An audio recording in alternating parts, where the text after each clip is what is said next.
बाकी टेस्ट की रिपोर्ट आने के बाद ही पता चलेगा कि उन्हें क्या हुआ है।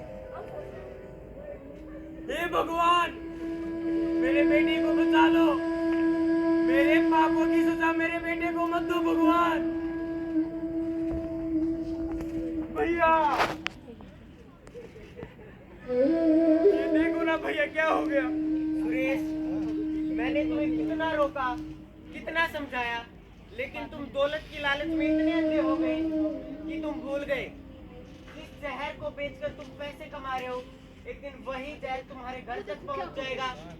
हाँ भैया, मुझे मेरी गलती का एहसास हो गया है। अगर सुबह का भूला शाम को घर आ जाए उसे भूला नहीं कहते। सुरेश, चलो भगवान पर भरोसा रखो।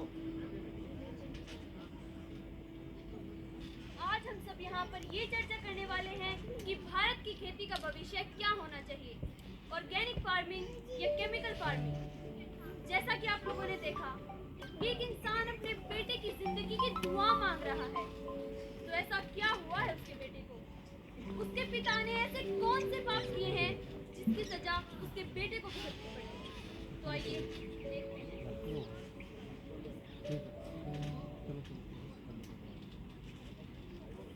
अरे आज तो बहुत थक गया।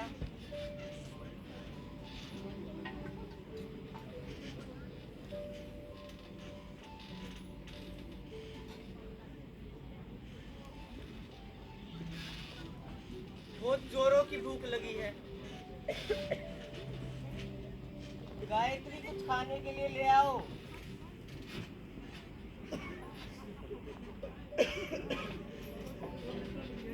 ये क्या, सूखी रोटी?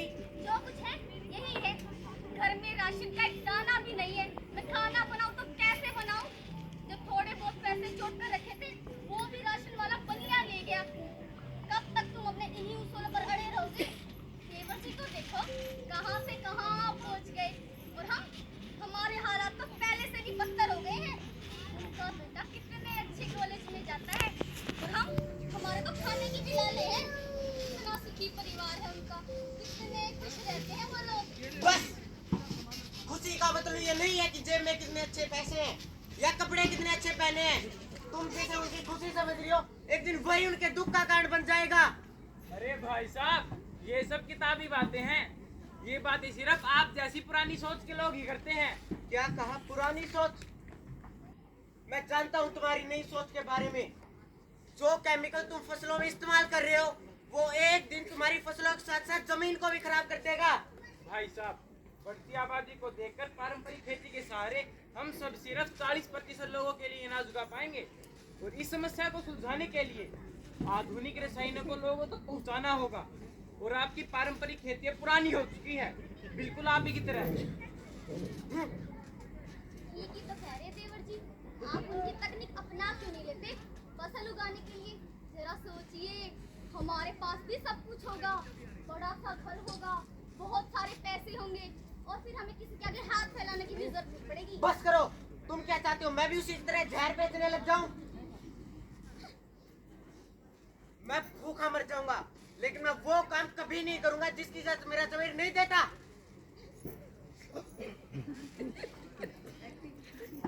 अगले दिन भाभी भाभी अरे देवर जी, आप पाए लागू भाभी जी। कैसे रहो?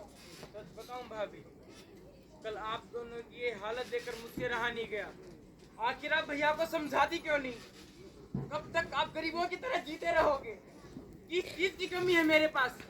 सबकी मेरे पास सब कुछ है, मुझे पता है। भैया तो मेरी बात मानेंगे नहीं, वो तो अपने उन्हीं पुराने असूलों पर अड़े रहेंगे। ये लीजिए भाभी जी, कुछ रुपए रख लीजिए, आपके काम आएंगे। धन्यवाद देवर जी। आखिर अपने ही तो अपनों के काम आते हैं। अच्छा भाभी जी, मैं चलता हूँ। ठीक है देवर जी।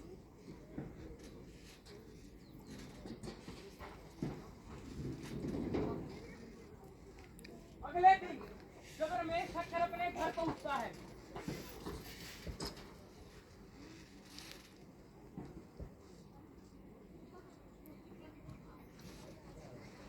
ये सब क्या है? इतना सारा सामान?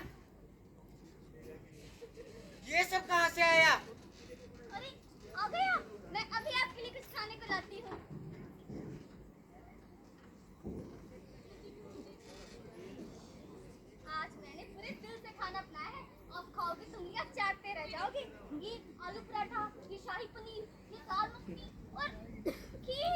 खीर तो मैं लाना ही भूल गई। बस बता, कहाँ मुँह काला करवाया तूने? कहाँ से लाई ये सारा सामान? हमारी ऐसी हालत देखकर ये सब बात देवर जी ने भिजवाया है। नहीं चाहिए मुझे उसकी पाप की कमाई। देवर जी कितना सोचते हैं आपके बारे में, और आप अपने उन्हीं पुराने उसूलों पर अड़े हुए हैं। मैं अपने उसूल नहीं बदलूंगा। मैं जैसा हूँ खुश हूँ। अगर तुम्हें मेरे साथ रहना है तो रहो, नहीं तो तुम भी यहाँ से जा सकती हो।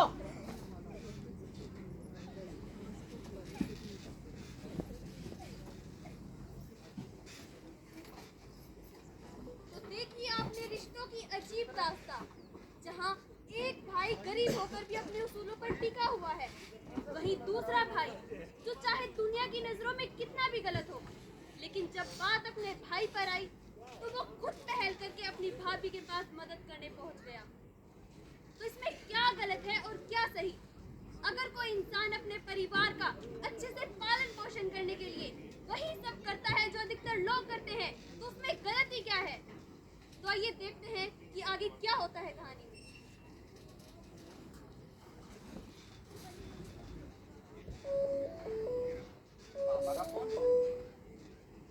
हेलो, हाँ पापा।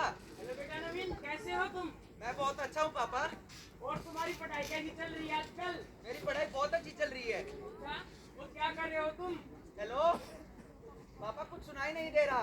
हेलो बेटा, मेरी आवाज नहीं आ रही क्या? हेलो पापा, कुछ सुनाई नहीं दे रहा। हेलो हेलो बेटा नवीन, क्या हुआ तुम्हें?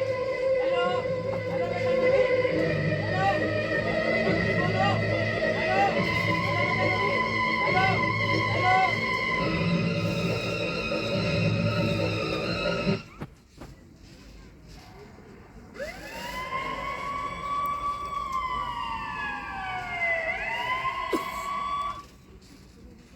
आपने ये कहावत तो सुनी ही होगी, An apple a day keeps the doctor away। तो एक सेब खाने से कोई इतना बीमार कैसे हो सकता है कि उसे अस्पताल ले जाना पड़े? तो चलिए देखते हैं कि क्या उस बच्चे की जान बच पाई।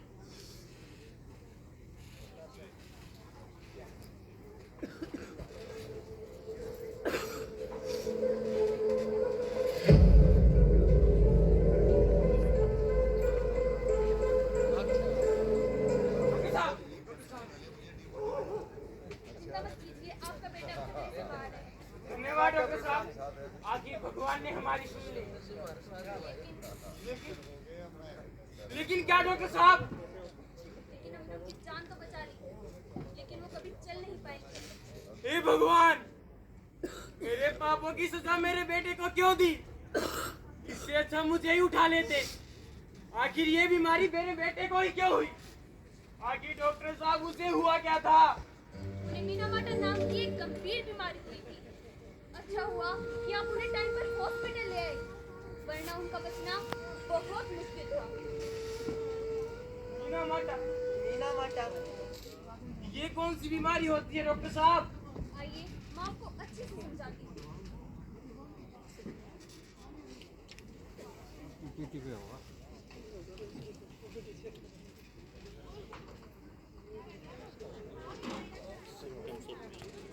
जानते हैं, रासायनिक उर्वरकों को बनाने के लिए लीड, मरकरी, कैडमियम आदि धातुओं का प्रयोग किया जाता है।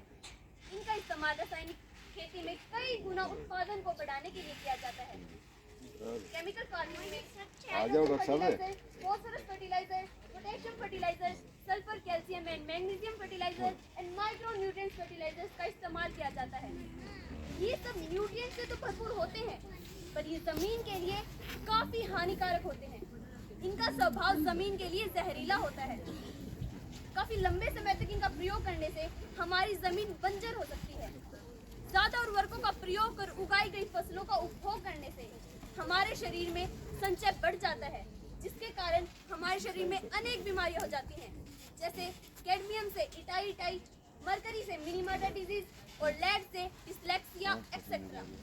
आपके बेटे के शरीर में मरकरी नामक रसायन बहुत अधिक मात्रा में पाया गया, जिसके कारण उन्हें मिनीमाटा नाम की एक गंभीर बीमारी हो गई। इस बीमारी के होने से सबसे पहले व्यक्ति की सुनने की शक्ति खत्म हो जाती है। चेहरा जो है वो लाल होने लगता है। इस बीमारी की वजह से हमारा सेंट्रल नर्वस सिस्टम इतना प्रभावित हो जाता है कि हमारे हाथ पैर काम करना बंद कर देते हैं। इसे हम आम भाषा में लकवा भी कहते हैं। हाँ डॉक्टर साहब, आप सही कह रहे हो। मैं कसम खाता हूँ आगे से रासायनिक पदार्थों का उतना ही प्रयोग करूंगा जितना की जमीन को जरूरत है। देवर जी, सिर्फ आप ही क्यों, आओ हम सब मिलकर प्रण करते हैं, धरती को बचाएंगे, जैविक कृषि को बनाएंगे। धन्यवाद।